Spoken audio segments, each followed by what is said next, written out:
तुम्हाला तुमच्या computer skills upgrade करायच्या आहे? दिशा कम्प्युटर इन्स्टिट्यूट घेऊन आले आहेत महा डिस्काउंट ऑफर। आता कोणताही कोर्स करा फक्त 1800 रुपयांमध्ये। पुरंदरचे आमदार विजय शिवतारे यांच्या नातेवाईकाचा वाद आता समोर आलेला आहे। खरं तर धक्कादायक बाब म्हणजे एका विवाह सोहळ्यामध्ये गेल्याच्या नंतर जे शिवसेनेचे जिल्ह्याचे जे अध्यक्ष आहेत दिलीप यादव यांच्याकडून खरं तर पिस्तूल जे आहे ते त्यांच्या नातेवाईकावरती रोखण्यात आलं। ज्यांच्यावरती पिस्तूल रोखण्यात आलं होतं त्या केतकी झेंडे सध्या आपल्यासोबत आहेत, आपण त्यांच्यासोबत चर्चा करणार आहोत। खरं तर नक्की हा प्रकार जो आहे खूप धक्कादायक आहे। काय झालं होतं त्या दिवशी नक्की? मी फिर्यादी केतकी झेंडे, मी माझ्या भावाच्या साखरपुड्यासाठी 24 तारखेला सासवड या ठिकाणी गेले होते। तर तिथं शिवसेनेचे जिल्हाध्यक्ष दिलीप यादव जे माझे सख्खे चुलते आहेत आणि त्यांचा मुलगा विनय यादव हे तिथं होते। भांडणाची सुरुवात चिनू यादव यांनी सुरुवात केली, उकसवलं त्यांनी माझ्या भावांना। त्याच्यानंतर दिलीप यादव यांच्या घरातल्या महिलांनी माझ्या भावांवर मारहाण सुरू केली। आम्ही मारहाणीमध्ये ज्यावेळी मध्ये पडलो त्यावेळी दिलीप यादवनी आणि विनय यादव यांनी आमच्यावर पिस्तूल रोखल्या आणि माझ्या भावांना मारहाण केली आणि आम्हाला धमकवलं की मध्ये जर तुम्ही पडला तर तुम्हाला आम्ही जीवे मारू। आणि ते माझ्या भावांना बाजूला मारत राहिले। त्यानंतर त्यांनी अख्खा जमाव जो 15-20 लोकांचा होता तो सुद्धा माझ्या भावांवर तुटून पडला त्या ठिकाणी। आणि मग अशा प्रकारे त्यांनी आम्हाला बाहेर ढकलून दिलं की बाहेर काढला आम्हाला तिथनं। आणि वेळोवेळी त्यांनी इथून मागं सुद्धा माझ्या भावांना धमकावलेलं आहे, पिस्तूल काढलेलं आहे। आणि हे नमूद आहे ह्याच्यामध्ये, पोलीस स्टेशनमध्ये सुद्धा माझ्या भावांनी कंप्लेंट केलेली आहे, पण ह्या गोष्टीची दखल घेण्यात आलेली नाही आहे। राजकीय दबावामुळे जे झाले त्यात भावांची माझ्या दखल घेतली गेलेली नाही आहे ह्याच्यात।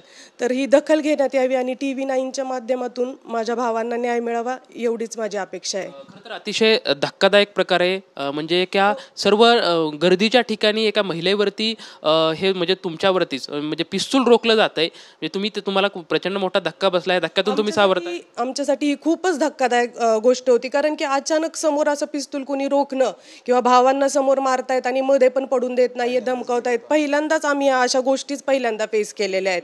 त्यामुळे खूपच आमच्यासाठी शॉकिंग होतं ह्या गोष्टी आणि ह्याची दखल घेतली जात नाही हे जास्त आम्हाला शॉकिंग आहे की इतक्या सगळ्या जमावामध्ये ही गोष्ट झालेली आहे आणि तरी सुद्धा ह्याची दखल घेतली जात नाहीये। पोलिसांनी पण ह्याच्यामध्ये शिथिल कलम जी लावलेली आहे त्याच्यामध्ये की थोडीशी कलम लावायला पाहिजे होती। हे आता शिवसेनेच्या पदाधिकारी आहेत हे, त्यामुळं काय होतं की त्यांनी शिथिल कलम लावली खूप जास्त। तर माझ्या भावांना याच्यामध्ये न्याय मिळाला पाहिजे। क्रॉस कंप्लेंट वगैरे त्यांनी केलेली आहे, खोटी कंप्लेंट केलेली आहे त्यांनी, क्रॉस कंप्लेंट केली। पण ह्या गोष्टी कशा आहेत की वारंवार 10-15 वर्षात ह्या जमिनीच्या वादातून ज्या गोष्टी सुरू झाल्या तर आम्हाला ते जे रोखलं जाते, आमच्या गावी जाण्यापासून रोखलं जातं किंवा सासवडमध्ये आमच्या फॅमिलीच्या फंक्शनमध्ये आम्ही पहिल्यांदा भाऊ बहीण एकत्र गेलोय, तर ह्या गोष्टींसाठी ते रोखलं जात आहे आम्हाला आणि आम्ही किती दिवस हा अन्याय सहन करायचा। तर ह्याची दखल घ्यावी TV9नी असं मला वाटतं। तर तुमचे भाऊ म्हणजे त्या सर्व प्रकरणामध्ये सामील होते ते सध्या सोबत आहेत। खरं तर हा सर्व प्रकार तुम्ही अनुभवलाय, या सर्व वादाची पार्श्वभूमी नक्की काय होती? 2015 पासून हा वाद चालू झालेला आहे। घरच्या जमिनीच्या वाटणीपासून हा प्रकार चालू झाला आहे। त्यातमध्ये तेव्हापासून बंदुका रोखणे वगैरे या प्रकार दिलीप यादव यांच्याकडे तेव्हापासून वेपन आहे। तर बंदुका दाखवणे, ही करणे, जमिनी हडपणे त्याच्यानंतर ह्यांनी आम्ही त्यांचा जो एक बँकेचा घोटाळा आहे तो आम्ही समोर आणला। माननीय महाराष्ट्र राज्य सहकार आयुक्त यांनीही त्याला दाद दिली, त्यांच्या विरुद्ध त्यांनी निकाल दिला बँकेच्या विरुद्ध। पण राजकीय दबावाखाली राज्यमंत्र्यांकडून हे स्टे घेतात, हे सगळे थांबले। याचाच कायम आमच्यावर प्रेशर आणले। 2015 पासून यादववाडी येथे आमचं मूळ गाव आहे, तिथं आम्हाला कधीही त्यांनी यात्रेला वगैरे कुठल्याच फंक्शनला येऊन दिलं। आमचं साधं घरही यादववाडीत आमचं नाही आहे। वाटणी जी आम्हाला 1 एकर जागा या वाटणीमध्ये आली होती वडिलांना, तर त्यावेळेस पण त्यांनी आमच्या वडिलांना धमकावून तुझ्या मुलांना गोळ्या घालू मिळेल तिथं, तर हे धमकावून त्यांनी आमची जमीन 50 लाख रुपयाची जमीन ही सरकारी नाममात्र भावात लिहून घेतली। आम्हालाही सहाय्य करण्यास भाग पाडले की वडिलांना म्हटले तुझ्या आई वडिलांनी हातापाय पडले, तेव्हा आम्ही ह्या सगळ्या घटनेच्या प्रेशरमध्ये माझी आई हार्ट अटॅकने मेली 4 वर्षापूर्वी। आत्ता 2 वर्षापूर्वी माझी वडीलही वारले। ही घटना कायम वारंवार चालू। 2019 साली ही आम्ही NC दाखल केली होती ह्या वाटणीच्या ह्याच्यात की ह्यांनी आम्हाला कायम बंदुका दाखवली। ह्याची साधी दखलही सासवड पोलीस स्टेशननी घेतल्या, साधा त्यांचा एक लेखी जबाबही घेतलेला नाही ह्याच्यात। त्यांचं धंदे असे काय आहेत की त्यांना लायसनची बंदुकांची गरज लागते। मुलाचा साधा कटिंगचा व्यवसाय केस करताना यायचा. हे वाळूचा व्यवसाय इलिगली पद्धतीने चालू आहे, तिथं त्यांची वेपन ही करतात. बँकेच्या माध्यमातून कर्ज, गरिबांना कर्ज देणे, त्यांची ऐपत नसताना त्यांच्या थकीत निघलं की त्यांची जमिनी लाटणे, हे बँकेचा पण एवढा महाग घोटाळा आहे तिथं कर्ज प्रकरणात. ते आम्ही उजेडात आणल्यामुळे ह्या सर्व घटना होत आहेत. साध्या 2 चुलत भावांच्या, 1 चुलत बहिणीच्या, चुलत आजोबांच्या मृत्यूच्याही सेरेमनी ह्याच्यात आम्हाला कुठल्या सेरेमनीमध्ये वगैरे अंत्यविधीमध्ये आम्हाला येऊन दिलेलं नाही याच तागायत. ही म्हणजे ह्याला घटना आहे. यादववाडी येथे त्यांची एवढी बळजबरी, त्यांच्याविषयी तक्रार करायला माणसं दजवत नाही. आज ह्यातनी जी TV9च्या माध्यमातून ही जी वाचा फुटलेली आहे, हे मी सर्वजणांना ही आवाहन करतोय की प्रत्येकाने समोर येऊन यांच्याविषयी वाचा फोडावी ह्या सगळ्या प्रकरणाबद्दल. आणि पोलिसांनी या गुन्ह्यामध्ये अतिशय शिथिल कर्म लावलेले आहेत. आमच्यावर 2 रिव्हॉल्वर झाली आणि 15 जण जवळपास एवढे असताना 3 जणांनी त्यांना मारहाण केली. ही हास्यास्पद बाब आहे. तर शिथिल तर आम्ही माननीय SP पुणे यांना हा तक्रारी अर्ज काल देण्यासाठी गेलो होतो. काल ते पालखीच्या दौऱ्यावर होते, त्यामुळे त्यांना देऊ शकलो नाही. आज आम्ही तिथं जाऊन हा अर्ज देणार आहे. हे तर राजकीय दबाव आणि आर्थिक पाठबळ याच्यावर सासवड पोलीस स्टेशनमध्ये हा गुन्हा दाबला जातो. मागं पण असे गुन्हे दाबलेले आहेत जी मी तुम्हाला NC दाखवली ती, आणि आत्ताही तेच होतं. त्यांच्यावर अगदी शिथिल कलम अशी करून आणि VIP ट्रीटमेंट देतात.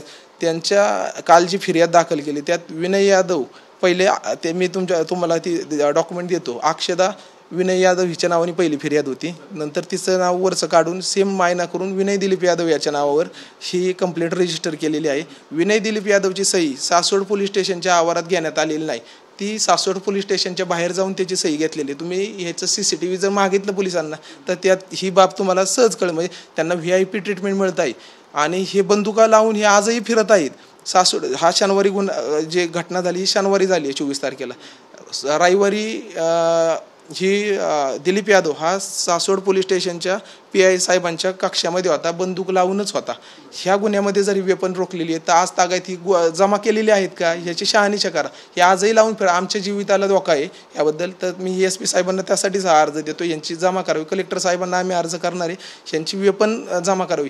एवढ्या बंदुकांचा धाक देऊन ही जी दडपशाही चाललेली ही पूर्णपणे संपवावी TV9च्या माध्यमातूम. या अशी जे अनेक महाराष्ट्रात जी प्रकरणं चालू आहे याला तुम्ही वाचा फोडावी ही पण मी यातून विनंती करतो. बरं, जे आता म्हणजे तुम्ही ज्यांच्यावरती आता आरोप करतायत थेट की त्यांनी आमच्यावरती गन रोखले किंवा पूर्वी पण तुमचा त्यांच्यासोबतचा वास आहे, तुमची मागणी काय आहे आता? मागणी हीच आहे की ही जी दडपशाही चाललेली आहे आमच्या कुटुंबावर, अन्याय चाललेला आहे, ह्याला पूर्णपणे वाचा फोडावी. कायदेशीररित्या आम्ही सर्वसामान्य माणसं आहे, आम्ही कायदेशीर मार्गाने जातोय.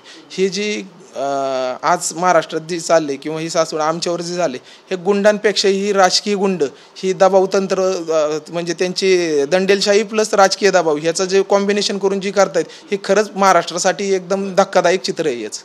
खरं तर जे आमदार आहेत विजय बापू शिवतारे यांच्यासोबत काही चर्चा झाली का आणि त्यांचं काय मत आहे या सर्व प्रकरणावरती? विजय बापू शिवतारे माझे राज्यमंत्री आहे, माझे मामा आहेत. तर त्यांच्याशी एक प्राथमिक माझी चर्चा झाली होती. तर ते बाहेरगावी 4 दिवस अजून ते इकडे आलेले. पण पक्ष संघटने शिवसेनेच्या माध्यमातून त्यांच्यावर पण दबाव टाकण्याचा प्रयत्न चालू आहे की तुम्ही ही केस मिटून टाकावी. पण ते आजपर्यंत काय 4 दिवस झाली या घटना ह्या साईडला आलेलं नाही.